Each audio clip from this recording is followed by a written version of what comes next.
Next HIV transmissions.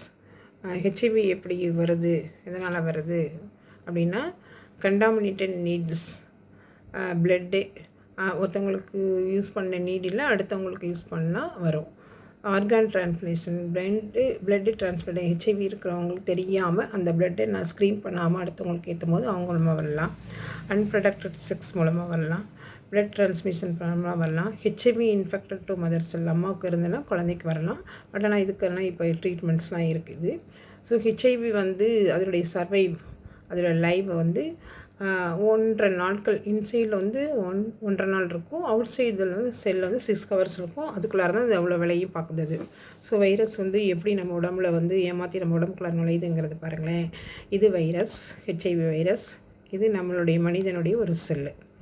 இந்த செல்லுக்குள்ளார அது எப்படி வருது அப்படின்னா, உள்ளார இருக்கிறது ஆர்என்ஏ டிரான்ஸ்கிரிப்டேஸ் இருக்கும், அப்புறம் டிஎஸ்ஐ என்சைம் இருக்கும். தலையில் இந்த ஸ்பைக்குன்னு சொன்னேன் இல்லையா, முள்ளாக இருக்கு இல்லையா, இந்த இடத்துல மனிதனுடைய செல்லுக்குள்ளார வரும்போது, நம்ம உடம்புக்குள்ளார வரும்போது ஆக்சுவலாக நம்ம உடம்பு என்ன செய்யும், ஏதோ வைரஸோ அல்லது பாக்டீரியோ ஃபாரின் பொருள் வரும்போது நம்ம உடம்புல இருக்க நோய் எதிர்ப்பு மண்டலம் வேலை செஞ்சு ஆன்டிபாடிஸ் உருவாக்கி போய் அதை கொள்ள நினைக்கும். நம்ம உடம்பு போய் இதை அடித்து கொள்ள நினைக்கும்.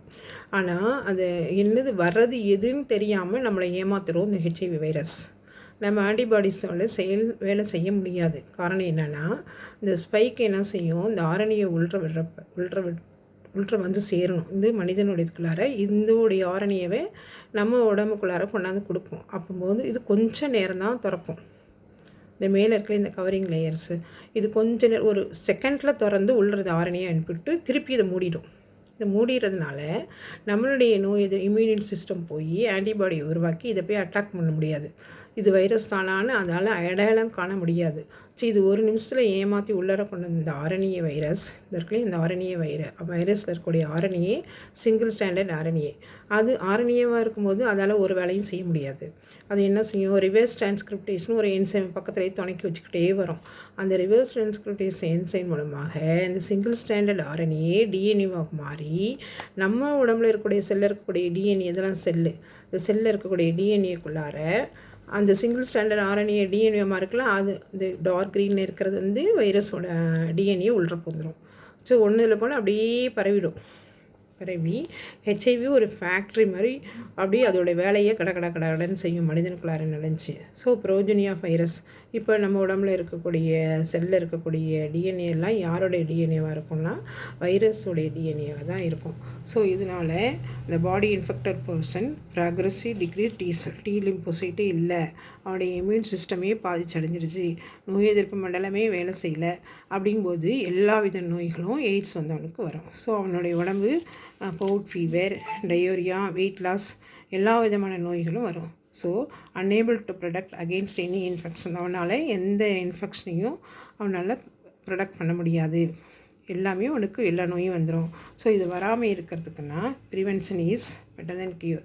வராமல் இருக்கிறதுக்கு தான் முன்னாடியே தான் நம்ம வழிவகுத்துக்கணும். ஸோ வந்துடுச்சு அப்படின்னா பிளட் டெஸ்ட் தான் இதுக்கு அவைலபிள். ஸோ இருக்கா இல்லையா, ஒருத்தங்களுக்கு எய்ட்ஸ் இருக்கா இல்லையா அப்படின்னு ப்ரிலிமினரி டெஸ்ட் என்னென்னா ELISA test, presence of antibodies. So antibody எப்போ உருவாகும் நீங்கள் கேட்கலாம்.